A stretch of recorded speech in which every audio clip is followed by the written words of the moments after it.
गुरुकुल में आपका स्वागत है। मैं आपका दोस्त मेंटर सोम राठी। आज हम एक कॉमन प्रॉब्लम सोल्व करने वाले हैं। काफ़ी दिनों से हमारे पास क्यूरीज आ रही है कि हम अपने खेत का क्षेत्रफल कैसे निकालें, क्योंकि हमारा खेत ना तो रेक्टेंगल है, ना ट्रायंगल है, ना स्क्वायर है, किसी भी रेगुलर शेप का नहीं है। हमारा खेत टेढ़ा मेढ़ा कुछ अलग डिजाइन का है।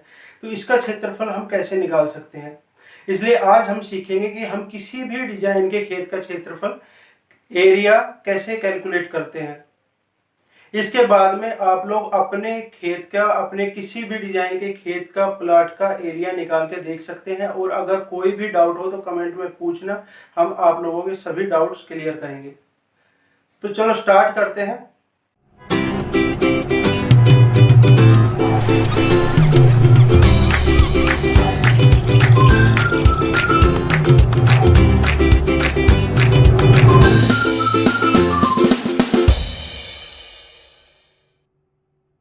ये एक नक्शा है हमारे पास जो किसी ने एरिया निकलवाने के लिए भेजा था। तो चलो प्रैक्टिस करते हैं इसी के ऊपर।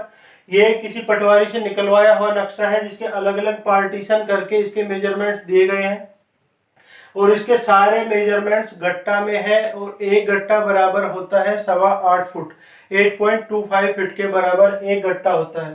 तो अगर आपको इसका एरिया फुट में चाहिए तो इसको फुट में कन्वर्ट कर लीजिए, और अगर गट्टा में चाहिए तो ऐसे कैसे हम इसका एरिया निकाल सकते हैं। तो अब इसमें देखते हैं कि अलग अलग पार्टीशन दिए गए हैं, तो सब पार्टीशन का अलग अलग टुकड़े का नंबर दे देते हैं।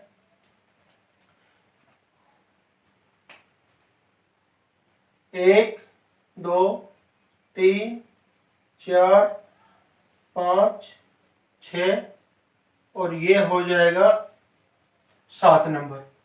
तो 7 टुकड़े हैं इसके अंदर, और वो बोलता है, इसका ओनर बोलता है कि इसके इस टुकड़े को उसने बेच दिया है। तो ये टुकड़ा उसका नहीं है, बाकी खेत का एरिया उसको निकाल कर देना है, और ये टुकड़ा अलग है। तो हम इन अलग अलग टुकड़ों का एरिया निकालेंगे, उसमें से इसको माइनस करके जो टोटल एरिया हमारे पास आएगा वो इस पूरे खेत का क्षेत्रफल होगा। तो सबसे पहले हम देखते हैं नंबर 1 जो टुकड़ा है उसको।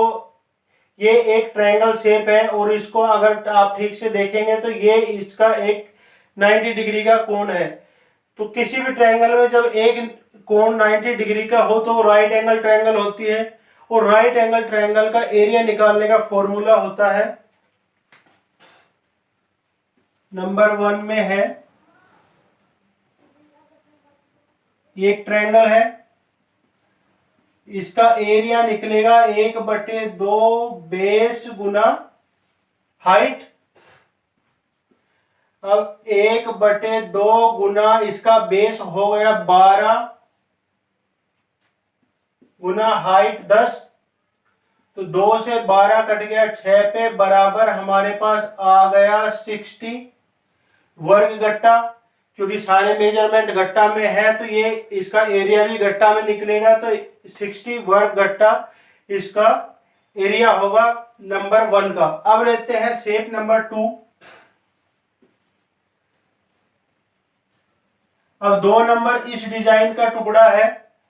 अब इसकी ये भुजा 12 है, ये 12, ये 10 और ये 10। तो आमने सामने की भुजाएं बराबर है कि 12 12 के बराबर, 10 10 के बराबर, और इसके सारे कोण 90 डिग्री के हैं।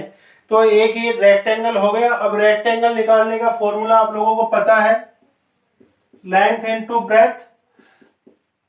तो लेंथ है इसकी 12 गुना ब्रेथ है 10, बराबर हो जाएगा 120 वर्ग गट्टा। अब लेते हैं टुकड़ा नंबर 3। अब 3 नंबर का डिजाइन हमारे पास है कुछ इस टाइप का। अब ये कोई रेक्टेंगल स्क्वायर तो हो नहीं सकता, ट्रायंगल भी ये है नहीं, इसकी 4 भुजाएं हैं, सारी भुजाओं के मेजरमेंट अलग अलग है। तो ये कुछ अलग शेप हो गई। अब इसके देखते हैं एंगल। तो साइड के हिसाब से तो ये रेक्टेंगल ट्रायंगल कुछ बनता नहीं है, स्क्वायर बनता नहीं है। तो इसके एंगल्स देखते हैं। अब इसका ये कोण है 90 डिग्री का, ये कोण भी है 90 डिग्री का। तो दोनों ये भुजाएं पैरेलल होगी, दोनों भुजाएं समांतर होगी। और ये भुजा इस भुजा के समांतर नहीं है, क्योंकि ये कोण है इसका 60 डिग्री का अराउंड और ये 90 डिग्री का, तो दोनों समांतर नहीं है। तो जिस भी चतुर्भुज की दो भुजाएं समांतर हो और दो भुजाएं समांतर नहीं हो, उसको हम बोलते हैं ट्रपेजियम, समलंब चतुर्भुज। अब समलंब चतुर्भुज का एरिया निकालने का फॉर्मूला होता है 1/2 गुना समांतर भुजाओं का योग 12 + 22, क्योंकि दोनों भुजाएं समांतर है, गुना उनके बीच की दूरी। तो बीच की दूरी हो गई 20, क्योंकि बीच की दूरी 21 नहीं हो सकती, ये भुजा टेढ़ी है इसकी, ये 90 डिग्री पे जा रही है, तो ये इस पे परपेंडिकुलर हो गई नीचे बेस पे, इसलिए ये इन दोनों के बीच की दूरी होगी। और अगर ये साइड भी हमारी कुछ इस तरह से टेढ़ी होती तो हम इसका एक लंब गिराते, परपेंडिकुलर लेते या किसी अलग तरीके से इसका एरिया निकालते, क्योंकि ये टेढ़ी भुजाओं को हम बीच की दूरी नहीं मान सकते। बीच की दूरी हमेशा परपेंडिकुलर होती है, एकदम सीधी होती है। तो यहाँ पे हमें बीच की दूरी 20 दी गई है, ठीक है, तो बीच की दूरी हमने 20 ले ली। अब 2 से 20 कट जाएगा 10 पे, बराबर हमारे पास आ गया 22 + 12 हो गया 34, 34 × 10, तो बराबर 340 वर्ग गट्टा इसका एरिया हो गया। अब लेते हैं अगला टुकड़ा, डिजाइन नंबर 4। तो डिजाइन नंबर 4 भी सेम डिजाइन नंबर 3 के जैसा ही है, तो ये भुजा इसके समांतर है, ये भुजा इसके समांतर नहीं है, तो ये भी एक समलंब चतुर्भुज हो गया। इसका एरिया भी सेम तरीके से निकल जाएगा 1/2 गुना दोनों समांतर भुजाओं का योग। तो समांतर भुजा है इसकी 22 + 12 + 13 + 7, क्योंकि ये साइड हमारी यहां से लेके यहां तक पूरी है, तो इस पूरी भुजा की लंबाई हमारी हो जाएगी 12 + 13 + 7, 12 + 13 + 7 और गुना बीच की दूरी हो गई 20। अब 2 से 20 कट गया 10 पे, और इनको प्लस कर लेंगे तो 2 2 4 4 3 7 7 7 14 का 4, 2 1 3 4 और 1 5, 54 गुना 10 बराबर हो गया 540 वर्ग गट्टा, 540 स्क्वायर गट्टा। नंबर 4 का एरिया निकल गया। अब लेते हैं नंबर 5। नंबर 5 भी नंबर 4 के जैसी है, इनकी ये भुजा इसके पैरेलल है, ये इनकी बीच की दूरी हो गई, तो इसका एरिया भी निकल जाएगा 1/2 12 + 23 गुना 20, 2 से 20 कट गया 10 पे, तो 3 2 5 और 2 और 1 3, 35 गुना 10 बराबर हो गया 350 वर्ग गट्टा। अब नंबर 4 तक तो हमने निकाल लिया। अब आता है नंबर 6। इसके मेजरमेंट्स देखते हैं। इसकी ये भुजा है यहां से यहां तक, ये यहां से यहां तक और ये यहां से यहां तक, ठीक है, तो यहां से यहां तक है 13 + 7 20 फुट, ये 20 फुट दी है, ये 20 फुट दी है, और ये है 10, यहां से यहां तक 10, फिर ऊपर 10, तो 10 + 10 20 हो गई। तो इसकी चारों भुजाएं 20 20 गट्टा की है, तो ये एक स्क्वायर हो गया। लेकिन इसमें प्रॉब्लम है कि ये बोलता है ये टुकड़ा इसने बेच दिया, तो ये कोना कट गया, तो हमारा खेत तो बस इसी डिजाइन का बचा, हमारा स्क्वायर खराब हो गया। तो हम पहले क्या करेंगे, इस स्क्वायर का एरिया निकाल लेते हैं। नंबर 6 में स्क्वायर का एरिया निकल जाएगा 20 गुना 20, जो भुजा गुना भुजा, तो 20 गुना 20 400 वर्ग गट्टा आ गया। अब डिजाइन नंबर 7 देखते हैं। इसका टुकड़ा नंबर 7 7 क्या है, ये भुजा इसकी 10 है, ये 10 है, ये 7 + 1 भार है, ये भी 1 भार है, तो 7 और 1 8 हो गई, 8 गुना 10 मतलब एक रेक्टेंगल हो गया। अब इस स्क्वायर के अंदर अंदर जितना आता है उसका एरिया निकाल के हम माइनस कर देंगे, तो अंदर आता है 7 फुट गुना 10 फुट ना 7 गट्टा सॉरी गुना 10 गट्टा, तो 7 गुना 10 हो गया हमारे पास बराबर 70 गट्टा। अब 70 गट्टा को 400 गट्टा में से माइनस कर देंगे, तो 400 माइनस 70 बराबर हमारे पास आ जाएगा 330 गट्टा स्क्वायर।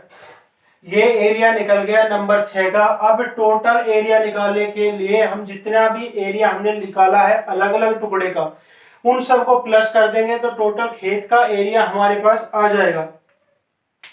अब इस पटवारी के डिजाइन में आपने एक चीज गौर की होगी कि इसने टुकड़े कुछ इस ढंग से बनाए हैं कि इनकी कैलकुलेशन काफी इजी रहे, कोई लंबी चौड़ी कैलकुलेशन ना हो और ज्यादा टाइम ना खाए। तो इसने सबसे पहले एक ट्रायंगल बना दी जो राइट एंगल ट्रायंगल है, सबसे जल्दी इसका इसका एरिया निकलता है। फिर इसने एक रेक्टेंगल बना दी, उसके बाद में ये रेक्टेंगल बना सकता था, इन सब में एक एक रेक्टेंगल और एक एक ट्रायंगल निकलती, लेकिन कैलकुलेशन हमारी लंबी हो जाती, तो इसने इनको एक समलंब चतुर्भुज बना दिया, इनको रेक्टेंगल बनाया नहीं और लास्ट टुकड़ा ये ऐसे छोड़ दिया। इसमें ये टुकड़े का मेजरमेंट दिया और साथ में ये भुजा इसलिए दी कि हमें पता चले कि ये टुकड़ा आखिर है कहाँ पे, यहाँ से कहाँ तक जाएगा, यहाँ से कहाँ तक और यहाँ से कहाँ तक, तो एक एग्जैक्ट पोजीशन पे इसका डिजाइन बनके तैयार हुआ इसकी वजह से, नहीं तो थोड़ा सा कोना आगे पीछे हो सकता था।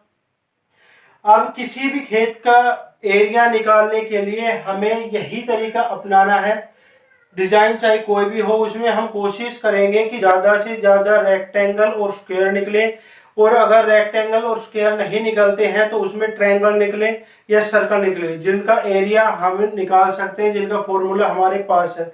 और अगर ये नहीं बनते हैं तो एक समलंब चतुर्भुज, एक पैरेललोग्राम या एक रोम्बस बन सकता है तो वो बनाइए। अगर कुछ नहीं बन सकता है, जैसे ये हो गया, ये इसका कोना कट गया, तो अलग अलग डिजाइन का हमें एरिया निकालना पड़ेगा और दोनों को प्लस माइनस करना पड़ेगा। तो इसकी और आगे प्रैक्टिस करेंगे कुछ अलग डिजाइन के खेतों के साथ में, जिनका नक्शा ऐसे ना बना हो, जिसके मेजरमेंट दिए हो, उसके मेजरमेंट भी हम खुद लेंगे और उसका एरिया निकालेंगे। तो आप लोगों को क्लियर हो जाएगा कि किसी भी डिजाइन के खेत का एरिया हम कैसे निकाल सकते हैं। अब इसमें कुछ बचा नहीं, इन सबको हम प्लस कर देंगे तो इस खेत का टोटल एरिया निकल जाएगा। और उस टोटल एरिया को अगर हमें फीट में लेना है तो उस टोटल एरिया को हम 8.25 के स्क्वायर से मल्टीप्लाई कर देंगे, क्योंकि 8.25 फीट में एक गट्टा होता है और गट्टा स्क्वायर है, वर्ग गट्टा है, तो इसका भी वर्ग कर देंगे। तो 8.25 के स्क्वायर से इसको मल्टीप्लाई करेंगे तो इसका एरिया हमारे पास फुट में आ जाएगा। तो उम्मीद है कि आप लोगों को कंसेप्ट समझ में आया होगा। अब मिले अगली क्लास में कुछ अलग डिजाइन्स के साथ और आप लोगों के कंसेप्ट को एकदम क्लियर करने की कोशिश रहेगी हमारी। तो तब मिलते हैं अगली क्लास में, तब तक के लिए be safe, be happy, thank you so much.